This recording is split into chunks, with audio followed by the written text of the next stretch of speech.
welcome. Tonight, we journey back more than 1,000 years to the time of the Norse seafarers, the people we often call Vikings.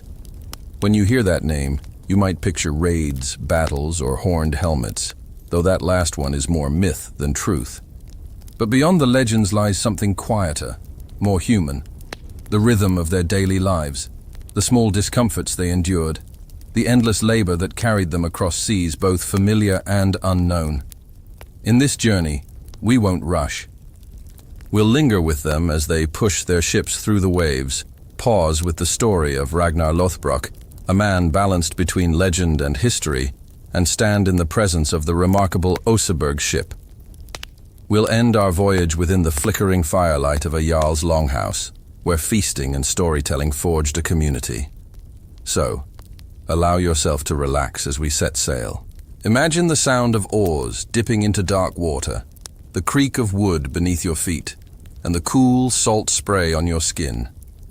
This is where our story begins. Imagine stepping aboard a Viking longship. The deck is narrow, the entire vessel open to the air, its carved prow pointing toward the horizon. The air is sharp with the scent of brine, and the sea stretches endlessly. Around you, 30 or more men take their place on simple wooden benches, each gripping a heavy oar. After hours of rowing, the ache in your muscles becomes just another part of the voyage. The longship is a marvel, but it offers little comfort. Its shallow draft lets it skim over rivers and deep seas with surprising speed. But there's no protection from the elements. In a storm, cold rain lashes your skin and waves crash over the sides, making the deck slick. There is no cabin to retreat to. Your only roof is the open sky. Food is simple: hard bread, salted fish, and dried meat. It fills the stomach, but it doesn't comfort. Water, carried in barrels, can quickly grow stale. Sleep is brief and restless, taken on the hard deck with only a cloak for a blanket.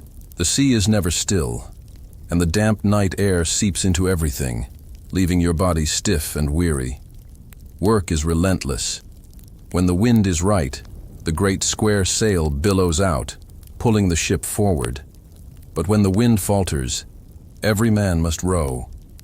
It's exhausting, a constant rhythm where one man's failure breaks the chain. They pull in unison, hour after hour, the sound of oars like a steady beating drum. Danger is a constant companion, not just from storms, but from the sea itself. A sudden leak demands frantic bailing. If a man falls overboard in rough seas, he's likely lost forever. The ship cannot easily turn back. And yet, there is also wonder. Imagine lifting your eyes from the oar and seeing a sky clearer and broader than anything on land. At night, countless stars guide the ship, and perhaps the aurora ripples across the northern horizon. This was life at sea for the Vikings, a constant struggle against fatigue, hunger, and the vastness of the ocean. It wasn't glorious or easy, but it was the only way they could travel from Scandinavia to England, Russia, and even North America. Day after day, the rhythm of the oars shaped their existence. And as they sailed, they carried not just weapons, but their stories, the sagas that remembered their ancestors and shaped their destinies. One such story tells of Ragnar Lothbrok, a figure who stands between history and myth, a farmer and a king. His tale comes next, as we leave the creaking benches of the ship and step into the world of the sagas. Forget the cold spray of the sea for a moment. Imagine instead a fire crackling in a longhouse, deep within a Viking settlement. The longship is moored, the oars are still, and the time for stories has begun. For the Norse, history and myth were often intertwined, carried across generations in the form of sagas. Long poetic tales told aloud, rich with memory, a touch of exaggeration, and the steady rhythm of tradition. Among these stories, one name echoes louder than most: Ragnar Lothbrok. But who was this Ragnar? To some, he was a simple farmer who rose to become a king. To others, a legendary raider who defied emperors. Or perhaps he was never just one man, but a tapestry woven from the lives of many. The truth, as is often the case with Viking history, lies somewhere in the shadows between fact and folklore. The sagas tell of a man born into a modest life, but with a heart full of ambition. They say he sought fame through daring voyages, pushing his longships into foreign lands where fortune was waiting. His raids reportedly reached the shores of England and France, striking both terror and a strange kind of admiration into the hearts of those who witnessed them. You can almost picture it, the sight of his square-sailed longships appearing on a misty horizon, dark silhouettes against a pale sky. You can imagine villagers scrambling to gather what they could before fleeing inland. The name Ragnar whispered in fear. The sagas often paint him as exceptionally clever, even playful in his cunning.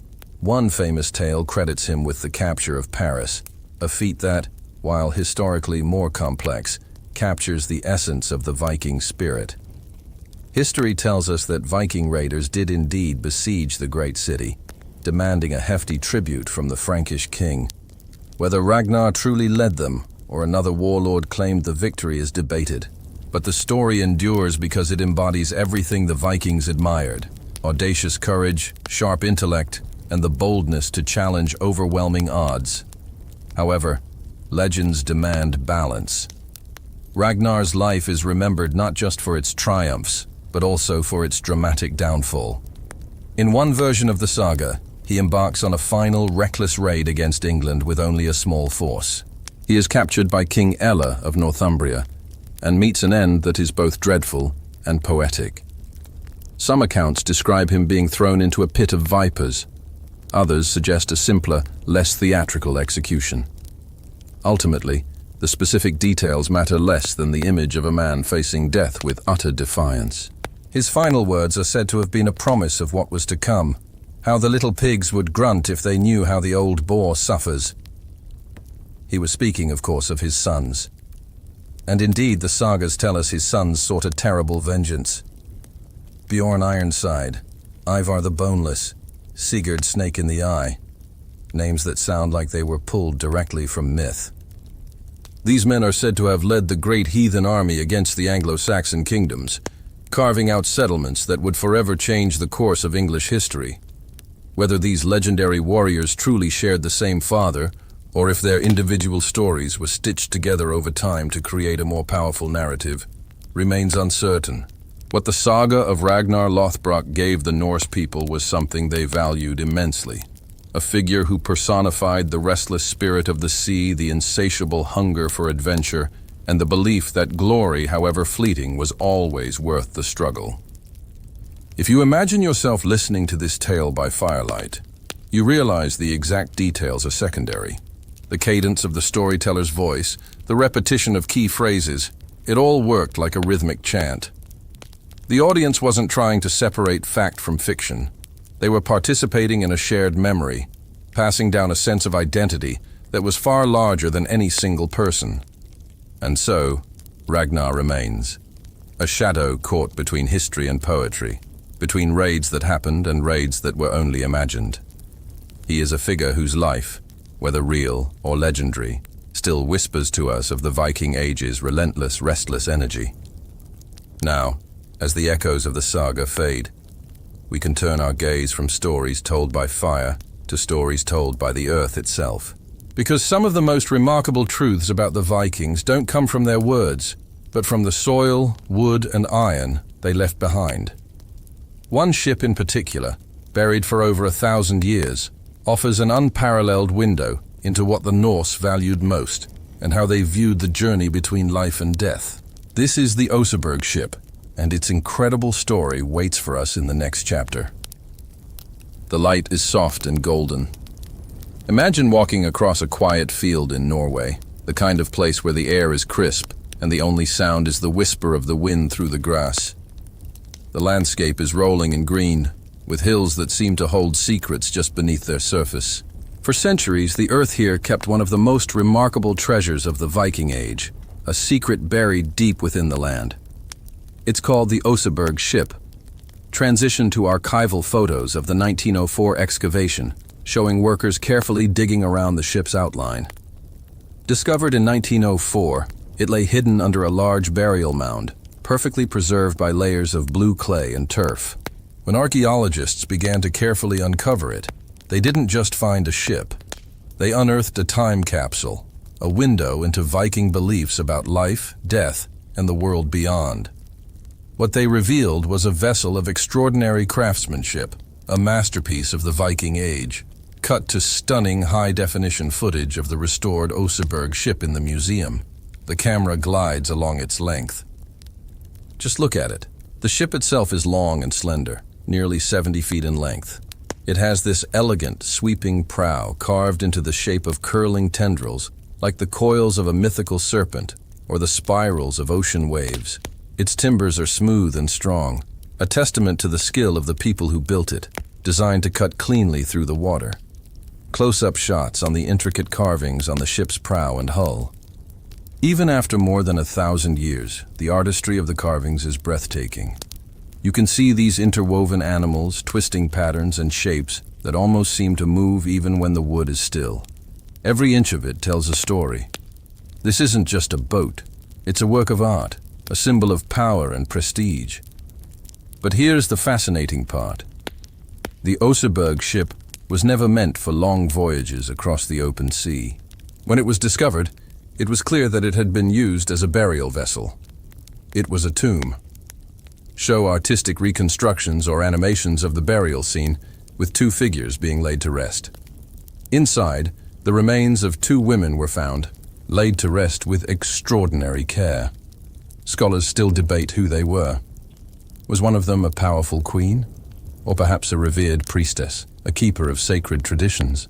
The other might have been a high-ranking attendant, chosen to accompany her mistress into the next life. Whoever they were, their burial was incredibly grand, reflecting their immense status and the reverence they commanded. Display images or 3D models of the grave goods, the ornate cart, sledges, chests, and they weren't buried alone. Alongside them, the ship was filled with goods for the afterlife. There were wooden carts with intricate carvings, beautifully crafted sledges, and chests filled with precious textiles, tools, and everyday household items. It was like they were packing for a long journey, ensuring they had everything they needed. Even animals were buried with them, more than a dozen horses, several oxen, and dogs. These weren't just sacrifices. They were seen as companions for the journey beyond, loyal friends to serve them in the other world. These offerings weren't meant to be practical in our sense of the word. They were deeply symbolic. They were intended to provide comfort, status, and authority in whatever world the deceased would next inhabit. It was a statement of their importance, a way to ensure their place in the afterlife was as grand as their life on Earth. Return to the archival footage of the excavation, focusing on the faces of the archaeologists. Just try to imagine standing at the edge of that excavation pit back in 1904. The air filled with the scent of damp earth, the excitement palpable. The wood, once buried and silent for a millennium, now seeing the light of day again. Each item carefully removed, each new discovery a whisper from a culture that feels both familiar and strangely distant. What the Oseberg burial shows us, in the most vivid way possible, is that the Vikings did not see death as a final end, but as a passage. The ship itself was the vehicle, a magical vessel meant to carry their souls across an unseen sea to another realm, like the mythical land of Asgard. To send someone into that journey with such beauty and abundance was the ultimate act of honor. It was a way to declare their importance to the world and to prepare them for eternity. This wasn't a mournful goodbye. It was a powerful, hopeful send-off. Shift focus back to the craftsmanship, showing close-ups of textiles, wood carvings, and other artifacts. This discovery also completely reshapes our image of the Vikings. While popular culture often focuses on raids and warfare, discoveries like Oseberg remind us that the Norse world was also filled with incredible art, sophisticated craftsmanship, and a deep respect for tradition. The carvings, the textiles, even the woven baskets preserved only in fragments. All of it speaks of a society capable of intricate, patient, and beautiful work. These weren't just warriors. They were artists, engineers, and storytellers. Wide shot of the Oseberg ship in the museum hall, with visitors walking around it in awe. Today, the ship rests in a museum in Oslo. Its ancient timbers have been painstakingly preserved and are studied by experts from around the world. Thousands of people visit every year, walking slowly around it, hushed by its silent, majestic presence. It's a powerful feeling to stand before something so old and so significant. But it is easy to let your mind drift and imagine it as it once was, resting peacefully beneath its earthen mound, guarded by soil and stone, a silent guardian of memory and a gateway to another world. And so, from the boisterous sagas spoken around a crackling fire, we now find ourselves in the quiet presence of a ship buried for a millennium.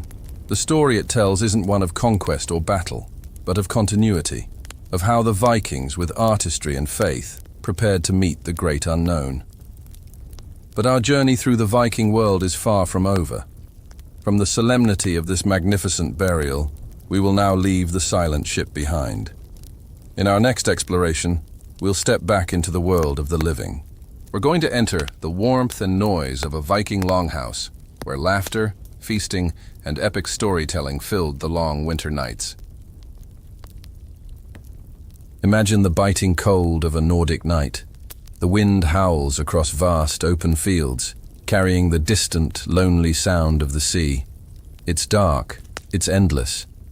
But then, you step through a heavy wooden door, and the world is utterly transformed. Welcome to the Longhouse, the great hall of a Viking jarl. Instantly, the cold vanishes, replaced by the golden, flickering warmth of firelight. The air is thick with the comforting sense of wood smoke, roasted meat, and sweet spiced mead. Your eyes follow the smoke as it curls gently towards a vent in the high timbered roof. The sturdy, dark beams of the walls are softened by woven tapestries, their threads telling epic stories of gods, great battles, and perilous voyages across the sea. Down the center of the hall stretches a massive fire pit, the heart of this entire space. Around it, benches and tables are crowded with people, fierce warriors, their families, and honored guests, all gathered together. At the head of the hall, the Jarl sits. His seat is slightly raised, not a grand, ornate throne, but a simple, powerful symbol of his authority. The respect he commands is his true decoration. The feast doesn't begin with a roar of noise, but with quiet, meaningful ritual. A drinking horn filled with shimmering golden mead is lifted high. The hall falls silent. The Jarl speaks a toast, perhaps honoring the gods, the ancestors, or a recent victory. Then, the horn begins its journey, passed carefully from hand to hand, each person taking a sip. It's not just a drink, it's a shared pledge, a reinforcement of the bonds that tie them all together. Then comes the food. Servants move through the hall, carrying heavy platters piled high with roasted pork, boiled fish, hearty stews thick with barley, and dense loaves of dark bread. This is food meant to sustain, to fill the bellies of people who work hard and face the elements every day. The dishes are simple, but the sheer abundance tells you this is a special occasion, a celebration. Wooden bowls and knives are passed around, and soon the hall fills with the sounds of eating, punctuated by growing laughter and conversation. But this feast is about so much more than just food. It's about community. The low murmur of voices swells as cups are refilled. You can hear men recounting their journeys, speaking of treacherous seas and storms they've weathered. Women share news, trade stories, and sing soft lullabies to children who are already drifting to sleep by the fire's warmth. The entire hall hums with the rhythm of shared lives. And then, a new voice cuts through the gentle din. A skald, a poet and storyteller stands. His voice is clear and steady as he begins to recite a saga. He speaks in powerful verse, weaving tales of gods and heroes, or perhaps praising the deeds of their own jarl. The firelight dances in the eyes of the listeners, as they are carried away by the ancient cadence of the story. The tales unfold slowly, deliberately, each word meant to be savored, to linger in the memory long after it's spoken. After the stories, there might be music. The simple, soft notes of a lyre or a flute drift through the hall, weaving through the threads of conversation. A steady, calming rhythm is tapped out on a drum, a sound like the heartbeat of the community or the distant, reassuring beat of waves on a familiar shore. Here, in this longhouse, the hardships of the outside world simply fade away. The gnawing cold is forgotten. The ache of tired muscles from a long day's labor is soothed. What remains is the profound warmth of the fire, the satisfaction of a full belly, and the deep, soul-filling comfort of belonging. This feast is the anchor of their world. It's a powerful reminder of their shared identity, of the struggles they've endured together, and of the stories that bind them as one people. As the night deepens, the great fire slowly burns down to glowing embers. The shadows grow long and soft against the timbered walls. One by one, guests find their place to rest, pulling their cloaks tight around them on benches or straw-filled mats. The lively hall quiets down, until the only sounds are the gentle crackle of the dying fire and the soft breathing of a community at peace. It's easy to imagine yourself here, lulled by the fading warmth and the deep sense of security, safe from the vast, cold darkness outside. And so, our journey with the Vikings comes to an end. We've rowed with them across restless seas, stood before the silent majesty of the Oseberg ship, and felt the power of their sagas. Tonight, we've shared in the warmth of a Jarl's feast, where firelight and fellowship held the darkness at bay. The Viking age is often remembered for its raids and conquests, but as we've seen, behind those familiar images was a world of profound artistry, deep tradition, and unshakable community. A world where survival itself was an achievement, and every day was a story waiting to be told. Thank you so much for joining us on this voyage into the past. If you enjoyed this journey, please give this video a like, and don't forget to subscribe for more stories from history. We'll see you next time.